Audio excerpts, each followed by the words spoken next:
And some of us have that colloquial definition of what assume means.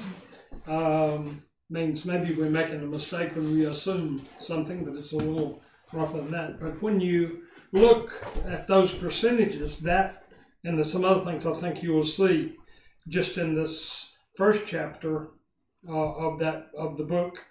And then at the end, he didn't talk about that. He gives you two like action questions as to what, or just thought questions really. The first one is, how do we react to refugees and immigrants? And he tells some good stories in there I think you would enjoy reading. And then let's say the second one is, how do we understand our own reaction? He's and as you read this, you will see he talks about that we have different feelings. That doesn't mean we're right, we're wrong, but what this does is brings it to Sunday morning. It brings it to church. It brings it to what we believe when we say the Apostles' Creed. What does it say when we say we love our neighbor as ourselves? And those sorts of things. It has connotations today. I mean, you don't turn the TV or the radio on that you don't hear something about this, but it's a much broader topic. And I think as we go through this, you will see that he will expand on that. He will talk about those kinds of things. There are a couple of stories in here I'd just like to, since you didn't read it ahead, that I think you would be interested in too, that are, I would call, shocking statistics. When we look at the large-scale times when a friend or a neighbor has an emergency, we are really good at that. We surround each other, and that's really great here in this congregation, and that is that nothing happens in this congregation without the swarm, I'll call it, takes over. Somebody brings food, somebody checks on you, we saw that just over on my back fence with Dale Martin's death and Sylvia's neighbor. Somebody who meant a lot to this town and what he did. I've never seen so many people coming and going just as I walked Petunia and as I drove by. Same thing happens everywhere. How is so-and-so doing? What's happening there? We try to keep up with Kathleen Smith and her move out next to our neighbor. I saw two different cars. Somebody pull in the driveway with a daddy and a daughter. So maybe we'll see that house might turn over on our street. But some of the things I think are interesting, the total number. We hear about the Syrians, we hear about others, we know about our own, where there are situations that are causal for why people immigrate, why they are refugees, and what do we do as the United States. I'd heard this, and it's, matter of fact, ends up by November, evidently, when this book was published. It even had gone down more. But let's look at what countries address the refugee situation, the immigrant situation. The United States has been granting legal residency to about 1 million immigrants a year, which includes welcoming about 75,000 refugees. Now the U.S. is slated to receive this year less than 22,000. We've been averaging 40 to 50% was the goal. 50% was the goal, and they lowered to 50,000, and then it was lowered to 40,000, and ends up in the year being 22,000. Over the last number of decades, it's continued to decrease. Now, this is what I said was surprising. The largest number of refugees are places with conflicts near their borders. Turkey, Pakistan, Lebanon, Iran, Ethiopia, and Jordan. These are all where we have either wars going on, fights going on, disagreements. We have people who have taken over those countries with military. They've done other things. For instance, they have welcomed 350,000 between each country, between 650,000 and 2.5 million refugees. So this is not a new issue. It's been going on a long, long time. We think about the Second World War and the number of people that hid, German Christians and others during that period of time. So it's not a new topic. It's one, though, that is something that we need to think about. Surprises occur, too, and I know we saw that at when we were at John Knox, when there were some people from what we called Burma, now Myanmar, that came in. One family. One was a Presbyterian minister.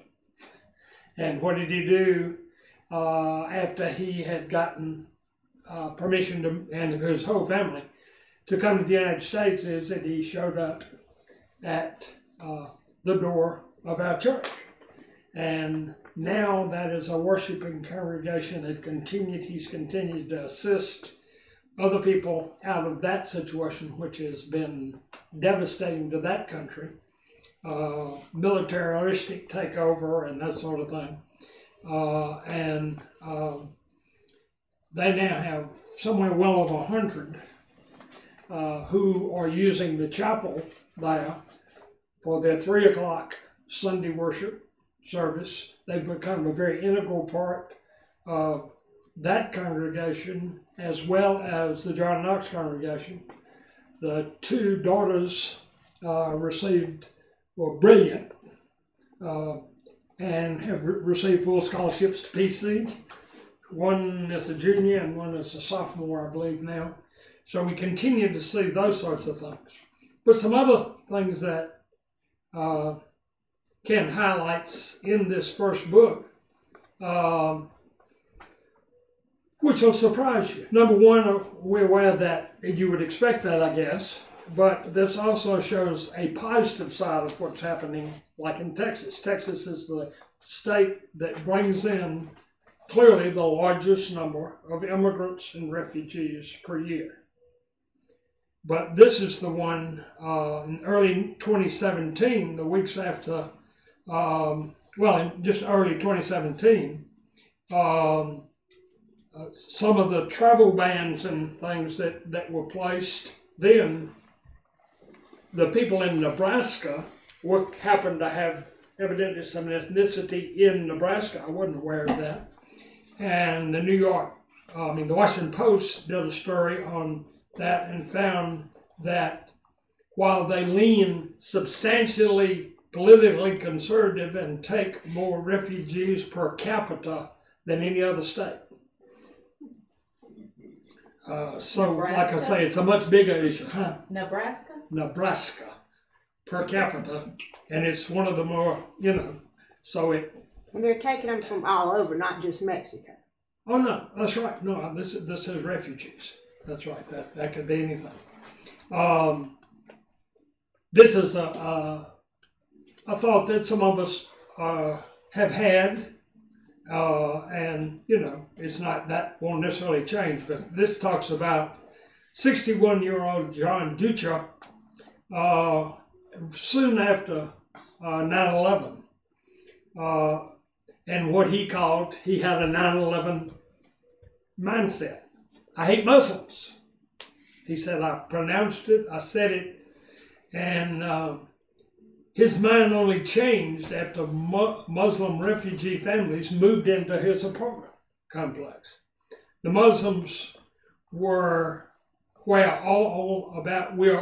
Muslims are all about family, and they just love everyone, he said. I remember the people who lived there before took for granted everything this country seemed to give them. These people really changed my heart. We had learned the stories of fleeing the war in Syria and losing everything. They shared meals with me. We felt safer around them than we did the previous tenants. So I think that is something we just, as human beings, it's natural to assume or be fearful of somebody that's different than you till you meet them, until you get to know them. I thought that was an interesting thought. These are just things that I think Kent, and by the way, he has just started in September a master's degree in dealing with immigration, refugees, and so forth like that.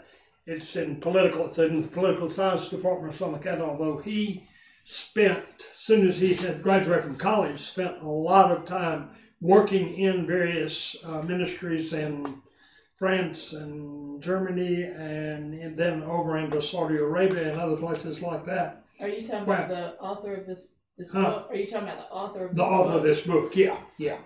And he spent times in those places, and he said it was amazing how his attitude changed as he began to get to know these folks, drinking their Turkish tea and other things like that with them and getting to know them. He talks about in another one named Ali al-Sudani. He quotes here, told the Texas Monthly around the same time. He was the exact same. I met somebody who was the exact same age as I was. We could have been each other. Kent said that. I could have been this other person. But he grew up in Iraq, part of the war children generation through the Iran-Iraq War in 2003, became a translator for British soldiers, a connection that eventually made it unsafe for him to stay. He became a refugee in Jordan in 2009, arrived in Houston, Texas, alone. Soon then, he had become director of refugee services for Interfaith Ministries in Houston. I got a new start, and so did a lot of people. Based on the total number, not per capita, Texas resettles, as I said, more refugees. We're not talking about illegal, we're talking about refugees, than any other state. The other was per capita, Nebraska. This is actual number. As he helps other people, he knows firsthand how it is to have to start over. He likes to quote Jesus in the Gospel of Matthew, "I was a stranger and you welcomed me." He welcomes now, as part of his job, other people and tries to live with that. It was right here that I made a note the first time I read this. I wrote down the words potato famine and Eastern Shore of Maryland. Those don't make sense, do they? But they do. And New Orleans. But that's exactly my great-grandfather was an immigrant. There was no immigration service, needless to say, when the boats began to come over. But because of that, they left, both because of political, but mainly food, and came into the Eastern Shore of Maryland.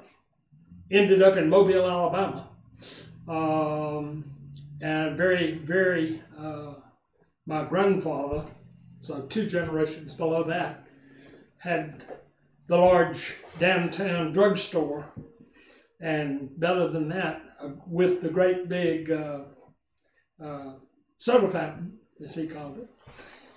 And they had a dairy, and they got the cream from the cows, brought it downtown into the basement, made the ice cream, shipped it upstairs, and it got to where people coming through on the trains would stop, get off that train, because they knew at that point, they ran every couple of hours, between, say, Montgomery, Atlanta, Montgomery, New Orleans. They would get off, go over there and get a milkshake and ice cream cone, wait for the next train, get back on and go on to New Orleans. There's all kinds of stories like that. But that, again, is a illegal, if we wanted to call it. There was no law at that point. And then I wrote down New Orleans. My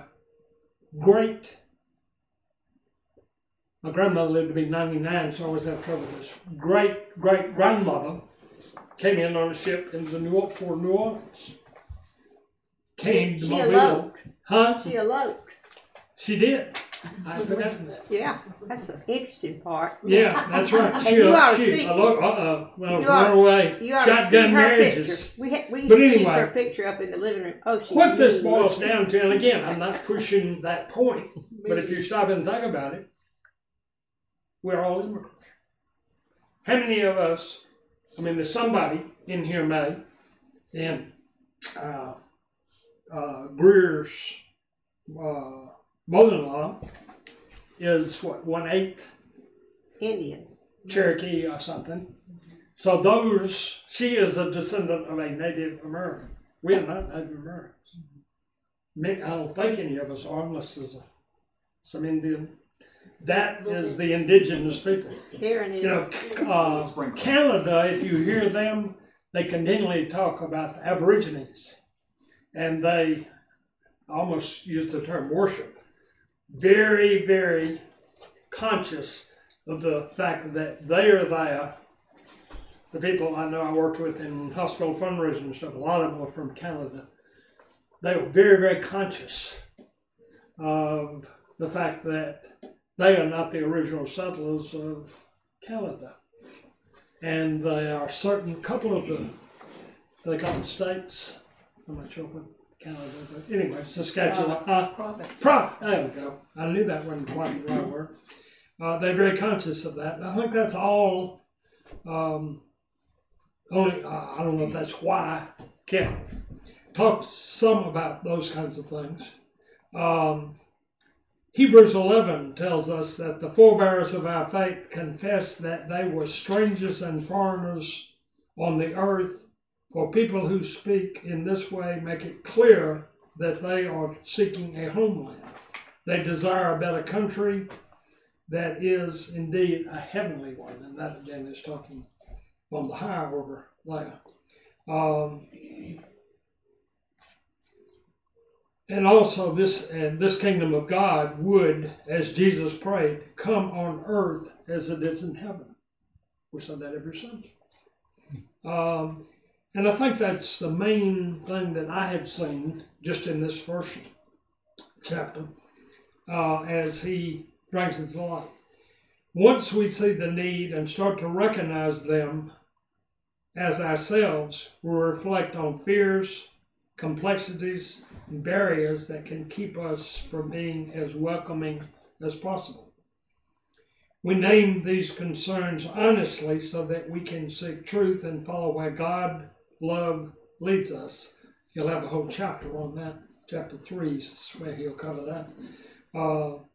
That prepares us to listen deeply to the experience of refugees and immigrants who invite us to be part of their stories and to live a better story ourselves. That'll be covered in chapter 4. As you come into this book, and when the issue of refugees and immigrants comes up in the media or in conversation, where do you find your spirit responding for refugees and immigrants, and where does it respond against? Goes back to the original question his son asked him. Yeah, Daddy, but are we for him or against him? We can not like what's happening. We can and have reservations about it, but it's pretty clear from the Bible and from what we profess that we at least need to be conscious. We need to be as neighborly, I guess, as we can. There are fears that might surprise you as you, some of them might surprise you as things being a bit ugly. You don't have to post any of this on Facebook. You're invited to be honest with God and yourself. What reaction do you find in yourself towards refugees and immigrants? Where does love flow freely? It's in one of our hymns too, isn't it? What makes you feel resistance? We spend time thinking about where your love for immigrants and refugees flows freely and more gratefully from that flow. Choose one aspect of the uncomfortable or love-blocking feelings and thoughts that arise. This is part of one of his exercises. He asks us to go through as you read the book. It doesn't mean agreeing to someone else's agenda or winning or losing a debate or an argument. You're simply welcoming God to show you where you might be guided in the way of God's welcoming love. Look towards tomorrow, guided by the reality that you are beloved and you are called to love. Amen. Russell, do you have an assignment for us in terms of reading? I'll try to be coming chapter 2 So we next should read week. So chapter 2. look at 1 and 2. Okay.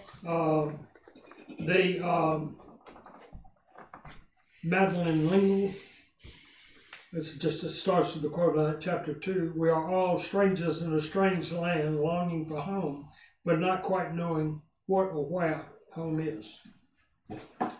Is that one? I didn't lay the clock. And I know that this may be a challenge for some of us. Like this will be fun, but it'll be a good conversation. I encourage you, as Russell encouraged me, go ahead and engage in the book.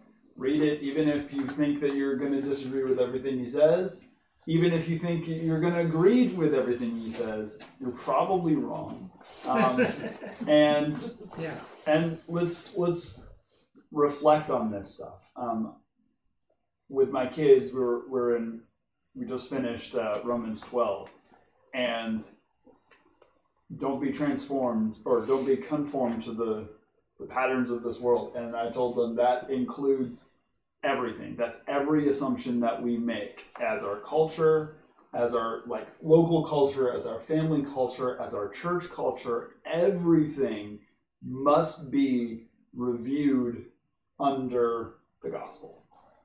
What does that look like? Just because I think that this is the appropriate reaction doesn't necessarily mean that that's the appropriate reaction. So don't be conformed to the patterns of this world, but be transformed by the renewing of your mind. So review it. And if at the end of the day you come out of this having exactly the same opinions on what we should do, that's totally fine, because you've engaged it. You've thought it through. We get so reactionary, and we get into kind of like modes of thought, and we go, oh, well, we're against those people, or we want to do this. And this is a bipartisan problem. The Obama administration had watchdogs put after them on the border because their application of the law was so deplorable. So it's not like something that has just recently come up, which you said earlier, but there you go. Amen. Amen. Amen and amen.